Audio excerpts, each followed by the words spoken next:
Good morning and welcome to the Windsor Star News Cafe. I'm Don McArthur here with Dylan Kristy and our special guest, the banker with the rock star name, Jim Morrison. He's running in Windsor Ward 10. Thanks for joining us. Thanks for having me, guys. Excellent. Welcome to the show. Now, it's been a pretty big week for you in the Windsor Star realm, I guess, because you were endorsed by both columnists, Ann Jarvis and Chris Vanderdoel. And did that come as a surprise to you? Had you reached out to them? Yeah. No, it's a total surprise, and obviously it's a real shot in the arm. It really is giving me some momentum for the final days of the campaign. I met with Ann last week, and I come across as the banker that really is going to look after people's money, and yes, that's what I'm going to do. And we didn't get a lot of chances to talk about good ideas and dreaming, and then I saw Ann's next column where she dreamt about every big project that we could do in this city. So I thought that probably my talk might not resonate, and if you remember, the same day right after our interview, we had Chris Hatfield right here. So talk about dreaming. So mine must have looked a little on the boring side, but to get two completely different types of columnists to both agree on that one issue, which is Ward 10, I'm thrilled and honored that they would support me. Yeah, they definitely come at it from opposite sides, eh? So yeah. They met in the middle on you for sure. Excellent. Well, tell us about the campaign. I'm assuming you're going door to door, knocking on lots of doors. How's that going, and what are you hearing? Yeah. And it was brought up in Chris's article today that, that maybe I haven't got the word out enough yet. And, I started late, so I've been playing catch up all the way through, and people are just starting to really find out who Jim Morrison is. And so it's made it a little more difficult. But the momentum is there right now. Certainly, when I go door to door, I'm getting really good positive feedback now. I've hit every household in the ward once, and we're now on the second time around. So it's really been positive in terms of what people are saying. They do want somebody that will definitely take care of the money. We need a sound business decision maker, in the ward, somebody that can get things done, and I think I can do that for them.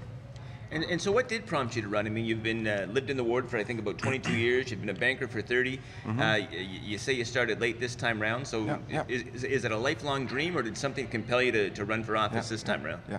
Well, I can tell you that I'm not running because of it being an easy ward to win. I know some of the, the other challenges jumped in real early.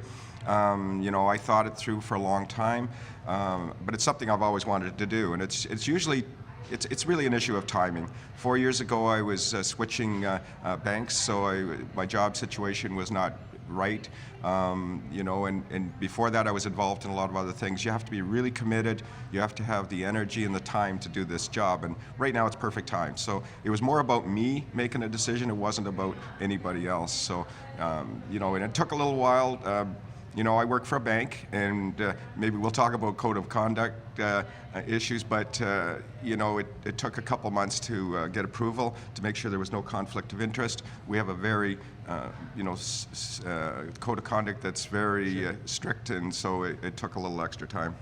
Excellent. All right, well, what are some of your ideas for Ward 10? What would you like to see there? Well, Ward 10,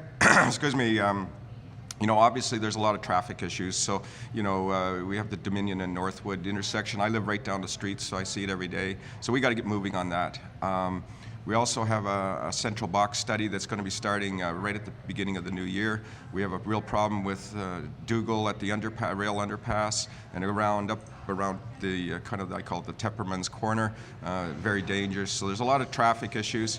In terms of amenities and things like that, I look at Ward 10 not as having much of a neighborhood. I looked at the activity guide for the fall activity guide. There was not one activity that really is in Ward 10, not one. So we need some things in Ward 10 too. So we just missed out on everything. So Remington Park is great. So that's one area that does have some things with a pool. But on the western side of the ward, which is the bigger area of the population, there's really nothing. So where I see some potential is along Huron Line. Once the new parkway goes through, all the traffic will be diverted, and there's some nice land in there that we can start to build a new neighborhood. Excellent. And then citywide, you're saying that wait a while before you invest in any large capital spending. Kind of pay off the aquatic center, do that for now, and just focus on infrastructure? Yeah. Excellent. Like I say, I've looked at the budgets. We have a lot of commitments for the next 3 years. We have 1 more year left to pay for the Aquatic Center, 2 years after that to pay for the new City Hall. So it's really after that that we're going to have some good capital money available to spend on. And what I want to see is we get new council together with the new mayor, hopefully go on some sessions together where we do some blue skying, decide what are some really good ideas, what are our priorities, when can we possibly do some of these things. There's a lot of projects, so there won't be real sexy projects going forward. There won't be new structures. We needed an arena. The Aquatic Center is great for kids with something to do. We do need a city hall, so we don't necessarily need new structures.